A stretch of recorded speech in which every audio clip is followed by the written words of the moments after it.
بسم الله الرحمن الرحيم.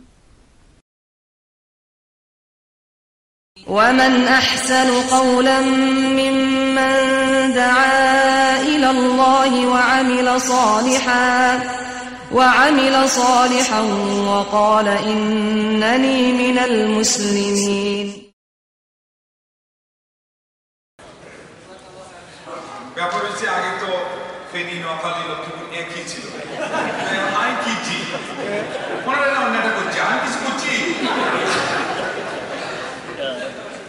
হানি তো সবাই বলেন নাকি ফেনী হোক নোয়াখালী হোক তো আলহামদুলিল্লাহ কাছাকাছি আছে সমস্যা। বন্ধুগণ, আজকে আমাদের সমস্যা কিন্তু এই কারণেই বেশি। আবু দারদা বলছিলেন এই হলো 3 বিগত। প্রথম বিগতে যে পা দিল সে মনে করে সব জেনে ফেলেছে। দ্বিতীয় বিগতে যে পা দিল সে মনে করেছে যে আমি অর্ধেক জানছি অর্ধেক জানি। আর তৃতীয় বিগতে যে পা দিল সে মনে করে যে আমি কিছুই জানি। তো বড় বলছি নড়াই করে আপনারা জানেন আলিমা আব্দুল হাম্বল তো বলছেন যে 4 লাখ হাদিস থাকলে সে ফতোয়া দিতে পারবে। আর একজন কানে কানে বলছে উনি যে 4 লাখ কইল নাকি 4 লাখ জানি না। তো বলছি তো বেটা ও 6 লাখ থাকে বলে যাই হোক, এটা হলো আরেকটা মা। আমরা এই আজকের যে অবস্থায় আছি এরপরে আরেকজন আপনাকে বলছেন আপনি যে হাদিস বর্ণনা করলেন আপনি যদি কি ফতোয়া দেন আপনার কি 4 লাখ আছে? বলে যে মিয়া আমার 4 লাখ নাই, কিন্তু আমি ওই 4 লাখ আলাদের কাছ থেকে ধার করে ফতোয়াটা দিই। এটা উল্লেখ করেছে যে যদি এই অবস্থায় হয় 4 লাখের কম আলাদা 4 লাখ আলাদের কাছ থেকে ধার করে ফতোয়া দেয়। আজকে আমরা যাদের কাছ থেকে নেই আর যারা নেই সবই তো ধারগ্রস্ত দায়গ্রস্ত। এরপরেও এত বড় কথা তো বলা বন্ধু চলে না। তো যাই হোক, সমাজের উপস্থিতি দাওয়াতি কাজের একটা স্টাইল আছে। আল্লাহ বলছেন মানুষকে সুন্দর ভাষায় কথা বলো, সুন্দর ভাষায় কথা বলা। এই যে সব মোকাম্মল আজকে একটু সময় নিয়ে নিলেন, চিবিয়ে সুন্দর করে যে বললেন আপনারা খুব মজা পাইন। এই তো সুন্দর করে কথা বলতে হবে না? আমাদের অনেকে ভাষা কর্কশ হয়ে যায় এবং তিক্ত একটা অনুভূতি নিয়ে আমি কথা বলছি। সমাজ যদি বুঝে যে আপনি সমাজের উপর রাগ করে আসেন, ওই সমাজ তো নিবে না। ওই আমাদের হাম্বল বলছেন তুমি যদি কোনো মানুষকে আগিয়ে তোলো আর তোমার কাছ থেকে সে গ্রহণ করবে না, তাই আপনার দরজা খুলতে হবে সুন্দর কথা দিয়ে, সুন্দর আচরণ দিয়ে। আগের যুগের সালাফরা বরং অনেক কিছু তারা ত্যাগ দিয়ে ওদেরকে পুষ মানিয়ে তারপরে আল্লাহু আকবার খোরাকটা দিতেন, যার ফলে তারা শিষ্য অনেক পাইতেন এবং তাদের এই মাধ্যমে তারা উপকৃত হতেন, অন্যদেরকে উপকৃত করতেন।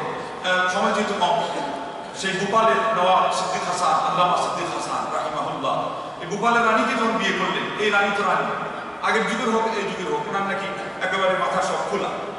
এখন উনি তো বলতে পারতেন যে হ্যাঁ আমাকে বিয়ে করছো, তুমি রানী হো আর যেটাই হোক, আমাকে বিয়ে করছো, রাখতে গেলে পর্দা করতে বলতে পারতেন, তাই না? কিন্তু উনি দেখেন কি কৌশলটা করলেন, ওই যে আল্লাহ নবীর নাতিদের কৌশল।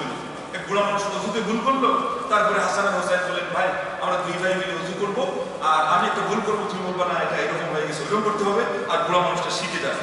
তো নওয়াব সিদ্দিক হাসান রাহিমাহুল্লাহ ড্রাইভারকে বললেন যে আমি যখন গাড়িতে আসে চড়বো তুমি আমাকে বলবা যে দায়ুস কাকে বলে। বলেন সুবহানাল্লাহ। শিক্ষা নিন আলিমদের কাছ থেকে দাওয়াতের টেকনিক ও পদ্ধতি। দায়ুস কিসকো কাহতে হ্যায়? তো যখনই ড্রাইভার প্রশ্ন করলো দায়ুস কিসকো কাহতে হ্যায়, উনি বললেন মুঝে দেখলো, আমাকেই দেখে নাও, আমি আজকে দায়ুস হয়ে পড়েছি। আল্লাহু আকবার। সরাসরি ওই বেচারিকে কোনো সম্বোধনই করা লাগলো না। এরপরে ইতিহাসে লেখা আছে যে ওই ভোপালের রানী ড্রাইভারকে বলেছে গাড়ি লক্ষ্যস্থল ফিরিয়ে দাও, যাইতেছিলাম ওই জায়গায়, আজকে বোরকার মার্কেট নিয়ে যাও। তারপরে বোরকার মার্কেটে যাওয়ার পরে এমনই বোরকা কিনলেন, এমনই মোজা কিনলেন, এরপরে এই ভোপালের রানী নখ পর্যন্ত কোনো পুরুষের চোখে পড়েনি। বলেন আমার আল্লাহ যে হেকমতের কথা বললেন, সুন্দর কথা বলতে বললেন, তার প্রভাব এমনি। হ্যাঁ, আর আজকে আমরা সস্তা রাগিয়ে পিটিয়ে কিলিয়ে ঘুষি দিয়ে হাতুড়ি দিয়ে মাথা ফাটিয়ে দেও কিছু এনে ফেলি, এটা কিন্তু আনলে হবে। খালি ওই বড়ই পারলে কি বড়ই পাড়া হয়ে যায়?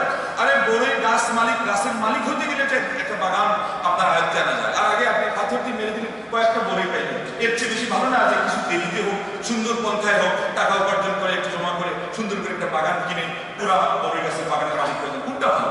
সময় লাগতে পারে কিন্তু ওইটাই বেশি ভালো। বন্ধুগণ, অনেক ভাইকে বোঝানো যায় না, তারা ওই সস্তা পেয়ে যায় আর নগদ পেয়ে যায়। আমাদের অনেকে নগদে বিশ্বাসী। আমরা আগেই বলেছি যে সস্তা জিনিসে সস্তা পণ্যের বাজার কিন্তু খুব সহজেই জমে যায়, কিন্তু দামি যে জিনিস পণ্য যেটা মূল্যবান সেটা বাজার অনেক ধীর গতিতে দেরিতে হয়, কিন্তু ওইটাই টেকসই হয়, ওটাই মানানসই হয়, ওটাই অ্যাকুরেট হয়। তো আসলে আল্লাহ দিন প্রচার করার ক্ষেত্রে আজকে কিন্তু যে পদস্করণগুলো হচ্ছে এগুলো দূর অথবা অদূর ভবিষ্যতে এই দাওয়াতি অঙ্গনকে কিন্তু একটা অশনি সংকেত দেখাচ্ছে। সেই জন্যই কিন্তু আমাদের ভাইদের মুখ থেকে কথাগুলো আসতেছে। আপনাদের প্রত্যেককে আজকে উচিত এই কান খাড়া করে সচেতনতার দৃষ্টিভঙ্গি নিয়ে আলোচনাগুলো শোনা এবং সেখান থেকে উপকৃত হওয়া। আমরা এই কথা আরও বলছি না যে আপনারা দাওয়াত দিবেন না, আমরা তো এক পর্যায়ে দাওয়াত দেওয়ার জন্য আমরাই মাঠ পাই নাই, ঘাট পাই নাই, একজন মানুষকে সহযোগী হিসেবে পাই নাই, কিন্তু এখন যে হঠাৎ করে পাইতে গিয়েই দেখা যাচ্ছে যে উল্টা দিকে আবার ফিরে দাঁড়াচ্ছে। আরবিতে কথা আছে কুল্লু মা যাদা আন হাদ্দিহি রাজা ইলা জিদ্দিহি, যে জিনিসটাই তার সীমার থেকে গড়িয়ে যাবে, পেরিয়ে যাবে, সে আবার কিন্তু পেছনের দিকে ফিরত আসবে। ওই যে বাচ্চারা পার্কে খেলে না, খেলতে গিয়ে যখন উপরে চলে যায়, এরপরে কি করতে হবে? শেষে যখন চলে গেলে এরপরেই তো আবার নিচে। তো আপনার কথা যদি সীমা পার হয়ে যায়, তারপরে কিন্তু দাওয়াতি অ্যাকশন এবং সমাজটা আবার পরিবেশটা যে ইনভলভমেন্ট আমরা পেয়েছি, ইনভলভমেন্ট সেটা কিন্তু আবার উল্টা দিকে ঘুরে দাঁড়াবে। এবং ওই যে শেখ বইটা উল্লেখই করলেন যে এখন ফতোয়ার এগেনস্টে ফতোয়া, কথার বিপরীতে কথা কিন্তু আসতে শুরু করেছে। এই ভারতবর্ষে যুগ পর্যন্ত এই আহলুস সুন্নাহ হাদিস আলেম ওলামারা যে দাওয়াত প্রচার করেছেন ধৈর্য সহকারে, কষ্ট সহকারে, আল্লামা শাহ ওলিউল্লাহ মুহাদ্দিস দেহলভী থেকে সেই বীজ বপন, তার আগে গেলে আবু ইসমাইল হারাওয়ী থেকে, কিন্তু তারা বাজার পান নাই। এরপরে বহু কষ্টের বিনিময়ে বাজার পাওয়া গেছে, আখলাকের বিনিময়ে বাজার পাওয়া গেছে। এই নওয়াব সিদ্দিক হাসানকে আল্লামা আব্দুল হাই লাখনভী হ্যারাস করার জন্য কত চেষ্টা করেছেন। আল উরুজ বিল ফুরুজ বই পর্যন্ত লিখেছেন। ওই যে উনি রানীকে বিয়ে করলেন, এবার তাকে নেগলেক্ট করে বলে দিলেন যে ওই ইয়ের ব্যবসা করে, মেয়েদের সাথে বিয়ের ব্যবসা করে মানুষ উপরে উঠেছে, আরো অনেক মানে খারাপ শব্দ বলে এটা বই লিখেছে। কিন্তু নওয়াব সিদ্দিক হাসান কি করেছেন? তার ইতিহাসে এসেছে যেদিন শুনলেন যে আব্দুল হাই লাখনভী মারা গেছেন, ওই দিন পুরা রাত আল্লামা নওয়াব সিদ্দিক হাসান খাবার না খেয়ে থেকেছেন। কেন? ওই ইলমের একটা সম্পর্ক আছে। আল্লাহু আকবার। আল ইলমু সিলাতুন বাইনা আহলিল ফাদলি, বাইনা আহলিল ফাদলি ওয়াল আকলি। ইলম হলো একটা রক্তের সম্পর্ক, যেটা আমাদের দুনিয়ার রক্তের সম্পর্কের চেয়ে আরো শক্তিশালী, কিন্তু এটা হলো আলিম আলিমের সেই সম্পর্ক হয়। ওই ইন্নামা ইয়ারিফু আহলাল ফাদলি দাবুহু, যে ব্যক্তি যে পরিমাণ জ্ঞানী গুণী, তাকে ওই পরিমাণ জ্ঞানী গুণীরাই চিনে। আজকে আমাদের ভাইরা ওই কানার হাতে সোনা দিলে লাল ধলাতে সে চিনে না। এই অবস্থাতেই দেখা যায় শেখদেরও তারা পাল্লা দিয়ে মাপে, এই শেখ ওই মানে, এই শেখ এই মানে, ওনার ইলিম এই পরিমাণ, ওনার ইলিম সেই পরিমাণ। এর অর্থ হলো আবু দারদা বলেছিলেন ওই মেয়েরা প্রথম বিগতে আছে, যার ফলে এত জানছে যে তার শেখদের মাপও সে তার পাল্লা দিয়ে মাপছে। বলেন নাউযুবিল্লাহ। এই যে আদবের মধ্যে যে মিস্টেক হচ্ছে, এটার কারণে কিন্তু আদব হারিয়ে ফেললে সবই হারিয়ে যাবে। বেআদব মাহরুম আজ ফজলের আজ খুদা ফাহি কে তৌফিক, বেআদব আদব আল্লাহর চাইতে হবে। আখলাক এটা অত্যন্ত উন্নত মানের জিনিস এবং খুবই মূল্যবান জিনিস, এবং আপনার আমার জন্য উপকারী দুনিয়া এবং আখিরাতে। আসুন এই জন্য তারা বলছে যে আসতাবুল আমাল ফিল মিজান হসনুল খুলুক, কিয়ামতের দিন ওজনের পাল্লায় আরো কত আমল উঠবে না? আকীদা তো সবার আগে উঠবে, নামাজ তার পরে পরে উঠবে, সবচেয়ে মূল্যবান আমলগুলো আসবে, কিন্তু আল্লাহ নবী সাল্লাল্লাহু আলাইহি ওয়াসাল্লাম আমাকে ওই দিকটাকেই বুঝিয়ে দেওয়ার জন্য বললেন সবচেয়ে ওজনের পাল্লায় ভারী আমলটা হলো কিয়ামতের দিন উত্তম চরিত্র। আল্লাহু আকবার। Good manner and good moral. আমরা যদি সেই উন্নত হই যে আপনার বার্টন রাসেল বলতে বাধ্য হয়, গ্লোবাল প্রফেট এন্ড গ্লোবাল বুক, তোমাদেরকে আবার ফিরে যেতে হবে সেই আন্তর্জাতিক নবীর কাছে, আন্তর্জাতিক কোরআনের কাছে। ওরা বললো যে এটা কি? বলে আন্তর্জাতিক নবী হলেন প্রফেট মুহাম্মদ সাল্লাল্লাহু আলাইহি ওয়াসাল্লাম। আন্তর্জাতিক বুক হলো, কিতাব হলো মহাগ্রন্থ আল কোরআন। আজকে বিধর্মীরা আপনার নবীর নামে সাক্ষ্য দেয়, এই নবীর চরিত্রের সাক্ষ্য আল্লাহ দিয়েছেন, আর আপনি আমি আজকে ওই নবীর সাথে খালি দাবিতেই একমত হবো, ওই নবীর চরিত্রের সাথে মিলাবো না, আমাদের চরিত্রকে তার কথার সাথে তার আচরণের সাথে মিলাবো না। তাইলে কিন্তু আমরা ওই নামকে বাঁচতে নাম সর্বস্ব মুসলিম সুন্নি আহলুস সুন্নাহ থেকে যাবো বন্ধুগণ, অন্তঃসার শূন্য হয়ে পড়বো। যার সবচেয়ে বড় ক্ষতিকর হলো দাওয়াতে অঙ্গন যদি বিনষ্ট হয় আপনার আমার কোনো একটা পদক্ষেপের কারণে, তাইলে একটা পাপ দিয়ে হতো আপনি শত লক্ষ কোটি যে পুণ্য সেগুলো ধরে রাখতে পারবেন না, সবগুলো সে নিয়ে চলে যাবে, আপনাকে অথই সাগরে তলিয়ে দিবে, ছু মেরে আপনাকে জাহান্নামে গভীরে নিয়ে পৌঁছে দিবে। সেই জন্য সবকিছুর আগে শুকরগুজার হওয়া শিখবেন। যার কাছ থেকে অক্ষর শিখেছেন, যারা দিনের খেদমত করছে তাদের কদর করবেন। কোথায় কোথায় এসে ইমাম মালিক কি বলেছিলেন যে 5 মাস পর্যন্ত তাহাজ্জুদের নামাজ আমার ভাগ্যে জুটেনি। আগের যে ইসলামী সালেহিনরা 5 দিন যদি তাহাজ্জুদ না পড়তেন তাদের তো অবস্থা খারাপ হতো, কিন্তু 5 মাস তিনি মাহরুম ছিলেন। বললেন এটা পাপের কারণে। ওরা বলে পাপটা কি? বললেন যে একটা লোককে আমি দেখলাম কথা বলছে, আমার কাছে মনে হলো যে সে রিয়াকার, আমি মন্তব্য করে বসছিলাম যে সে রিয়াকার।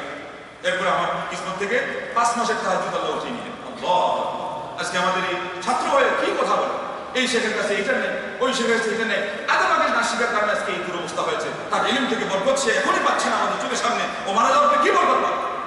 সেই জন্য আসুন সব কিছুর আগে ঈমান আসার আগে আল্লাহ নবী আমার নবী চরিত্রের সমৃদ্ধশালী ছিলেন। ইন্নাকা লাতাসিলুর রাহিমা ওয়া তাসদুকুল হাদিসা ওয়া তাহমিলুল কাল্লা ওয়া তুইনু আলা নওয়াই ওয়া তুকরিউদ দাইফা ওয়া তুইনু আলা নওয়াইমিল হাক্কি। এটা হলো পাত্র, ওই পাত্র যেভাবে গ্রহণ করবেন এর মধ্যে আপনি সম্পদগুলো রাখতে পারবেন। ঈমানের আগে আদব আখলাকের পাত্র আল্লাহ নবী সাল্লাল্লাহু আলাইহি ওয়াসাল্লাম সুসজ্জিত করেছিলেন, আল্লাহ পাক আমার নবীকে ওইভাবে তৈরি করেছিলেন বন্ধুগণ। তো সেই জন্য আমরা আগেরটা করে দিয়েছি, পরেরটা আগে করে দিয়েছি, এটা এটাতে আমাদের মিস্টেক হচ্ছে, ভুলমাল হচ্ছে। আজকে আমাদের খুব বেশি বেশি তার বিয়ের সম্পর্কে এবং মানুষকে গঠন করা, চরিত্র সুন্দর করা এবং বড়কে সম্মান করার কথা শিখাতে হবে। ছোটকে স্নেহ করার কথা যে ইসলামে এসেছে, আল্লাহর অধিকারের পাশাপাশি মানুষের অধিকারের কথা যে ইসলামে এসেছে। কি যেন আপনার আব্দুল কাদের জিলানী যে বলেছিলেন, পুরা সমাজের সংশোধনের দুইটা জিনিসের মধ্যে একটা হলো কুল মা হাক্কি বিলা খালকিন ওয়া মা খালকি বিলা নাফসিন। সৃষ্টিকর্তার অধিকার আদায় করতে গিয়ে সকল সৃষ্টির অধিকারকে তুমি জলাঞ্জলি দিয়ে দাও, আর মানুষের সেবা করতে গিয়ে তুমি তোমার জীবনের সকল স্বার্থকে তুমি জলাঞ্জলি দিয়ে দাও। যেদিন এই কাজ করতে পারবে সেদিন তোমরা সুশীল সমাজ উপহার পাবে, সেদিন তোমরা আল্লাহ সন্তুষ্টির পাত্রে পরিণত হবে, সেদিন তোমরা ইহ পরকালীন জীবনে সার্থক অধিকার জীবনের অধিকারী হবে। আল্লাহু আকবার। আজকে আমাদেরকে সামান্য সৃষ্টি করতে হবে, আজকে আমাদের সব জিনিসগুলো সম্পর্কে খেয়াল রাখতে হবে। এলিমিটা সস্তা জিনিস নয়, সবচেয়ে মূল্যবান জিনিস। এখানে যেই নিজেকে ভর করবে তাকে সবার আগে এটাকে প্রস্তুত করে নিতে হবে যে সে আমি এভাবে হকদার হতে পারি, ধরে রাখার জন্য আমার কিভাবে দায়িত্ব পালন করতে হবে। কেননা নিয়ামত সুখী আদায় করলে নিয়ামত অটল থাকে, সুখী আদায় না করলে আল্লাহ ধারণ করে নেন।